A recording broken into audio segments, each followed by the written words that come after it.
Ертеде бір бай болыпты. Малы өте көп болыпты. Әсіресе жылқысы сондай көп екен. Жылқысының саны 6 үйір, айғыр үйір болыпты. Жаз өтіп күз таяғанда жылқыларды бағу қиынға түседі екен. Бір жағынан жылқыларға қасқыр тисе, екінші жағынан жылқыны шетінен білдірмей ұрлайтын белгісіз бір ұры пайда болады. Байқұстың таянып келе жатқанын ойлап, қар түскенде жылқыларды далаға бақтыру әрі күнделікті жоғалуын тыю үшін жылқы бағушы адамды іздеуге кіріседі. Сол кезде елге аты шыққан жылқышы, әрі батыр, әрі өзі мерген, мал дегенде жалғыз торы аты бар, Ақжан деген кедей бар екен. Ол туралы бай ести сала Ақжанның үйіне дереу барады. Ақжан батырға жалынып, 6 үйір жылқымды бағып бер. Қыстан аман есен алып шықсаң, бір айғыр үйір жылқыны ақың үшін аласың дейді. Ақжан батыр қасыма 5 кісі бер дейді. Бай, қасыңа өзімнің інімді берем. Қалған 4 жылқышы ауыл адамдары болады дейді. Ақжан батыр құп деп торы атына мініп байдың ауылына келеді. Одан кейін ол түгел санап 6 айғыр үйір жылқыны 5 кісі бақташысы мен қарамағына алады. Бұдан кейін олар қостанып 6 айғыр үйір жылқыны шөбі қалың, суы мол, қопалы жерге айдап әкеледі. Қопаның ішінен ыңғайлы жерге жылқышылар 6 қанат киіз үй тігеді. Онда тамақ ішеді, басы артық киім-кешектерін қояды. Кезекпен демалады. Боран күндері паналайды. Күндер артынан күндер, апта артынан апта, ай артынан айлар өтіп жатады. Бірақ жылқы ішінен жылқы жоғалу деген болмайды. Күндерде бір күн Ақжан батыр 6 үйір жылқымен жалғыз өзі қалып, қалған туаршыларын үйге тамақтануға жібереді. Кешке қарай 5-еуі келісімен біреу бүйені сойып, етін тай қазанға салып, киіз үйдің ортасына жер ошаққа асады. 5-еуі етін пісіріп жеп, жайғасып болған соң жылқыға бармақ болады. Бірақ байдың інісі ту биенің етіне тойған соң ұйқысы келіп ауырады да, ол киізге оранып үйде қалады. Қалған 4-еуі аттарына мініп жылқыға барып, Ақжан батырды үйге тамаққа жібермек болып жөнеледі. Бұлар барған соң Ақжан батыр үйде қайтады. Оның торы аты сондай жүйрік болған екен дейді. Тіпті алдынан кеткен қарға жетпей, тынбайды екен. Артынан қуған қараға ешбір ізін білдірмейді екен. Ақжан батыр атын желдіріп келе жатса, 6 қанат киіз ұйырнынан 4 сүйім жоғары көтеріліп, астынан оттың сәулесі көрініп тұр екен дейді. Есіктің тұсына таман қарсылай жүрсе, үйдің нақ ортасында жалғыз көзді дәу қолына үйде қалған байдың інісін алып, оны отқа қақтап жеп отыр екен дейді.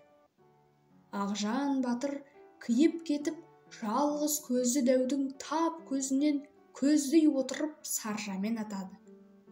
Сол кезде дәу 6 қанат киіз үйді көтеріп ала жөнеледі. Барса, Ақжанның жолдастары жылқыға үйден аттанып кетісімен, дәу үйге келіп, қазандағы етті жеп, одан кейін киізге оранып жатқан жалқауды ұстап алып отқа қақтап жей бастаған екен дейді. Бұдан кейін Ақжан батыр дәудің ізіне түсіп, соңынан қуғанда отырған екен дейді. Таң қараңғысы болған кезде барып жаудың өңгіріндей бір інге кіреді. Ақжан батыр атын қаңтара тастап, қолына саржасын ұстап, дәу кірген інге кіреді. Көп жүрмей-ақ қолы жалаңаш дәудің денесіне тиеді. Сүйреп алып шықса, дәу өліп қалған екен дейді. Көңілі тынған Ақжан батыр құйғытып жолдастарына келеді. оқиғаны түгелдей айтып, киіз үйін қайтадан құрап тігіп береді. Ақжан батыр жолдастарына мен елге барып байға болған оқиғаны айтайын. Бұл дәу 3 ағайынды дейтін еді. Қалған 2 тумасы маған келер. Сендерге тимес. Жылқыны жақсы бағыңдар. Мен ханға барып қайтайын, байға барып қайтайын дейді. Жолдастары мақұлдап қошай түсіп Ақжан батырды шығарып салады. Елі алдыға 3 күндік жол екен дейді. Ақжан батыр шыққан күні кешке бір ауылға қонбақ болып келіп түседі. Кешке түскен үйіне бір жат адам келіп Ақжан батырмен сөзге кіріседі. Әлгі жат адам кетерінде Ақжаннан кешке қай жерге ұйықтайтынын сұрап, өзінің бұның асына жатқысы келетінін айтады. Ақжан батыр оған есіктің алдына ақ жадағайымды айқара жамылып, торы атты беліме байлап жатармын дейді. Ақжан батыр мұның жат адам екенін сезіп, түнде есіктің алдына томар ағаш тастап, оның үстіне ақ жадағайын айқара жауып, атын томарға байлап, өзі есік алдындағы сайға жасырынып, саржасын қолына ұстап бақылап отырады. Түн ортасы ауған соң, бір кезде аспаннан бір үлкен қара құс ұшып келіп, ат байлаулы тұрған томарды келе бүреді. Ақжан батыр саржамен атып қалады. Дәу томарды сүйрей жөнеледі. Атқа мініп, ізімен Ақжан батыр барса, өліп те қалған екен дейді. Одан кейін қонған үйімен қоштасып, Ақжан батыр бағытымен еліне жөнеледі. Келесі күні де жолда қонған үйінде осындай оқиға болып, сонымен 3-ші дәуде өлтіреді. Ақжан батыр еліне жетіп, барлық болған оқиғаны айтады. Және де байға байдың інісін дәу өлтіргенін айтады. Бай інісінің өлгеніне қатты жылап, бірақ малдарының аман қалғанына қуанып, елін жиып той жасап, ат шаптырады.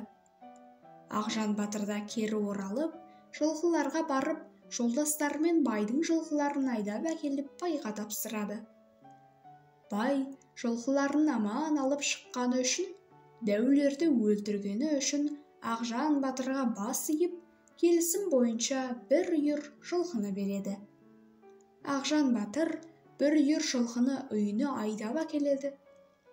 Бұрын басынан өткен кедейлігі ұмытылып, Ақжан батыр барша мақсатына жеткен екен дейді. Еңбек етсең, дұрыс ет деген мақал осыдан қалған екен дейді.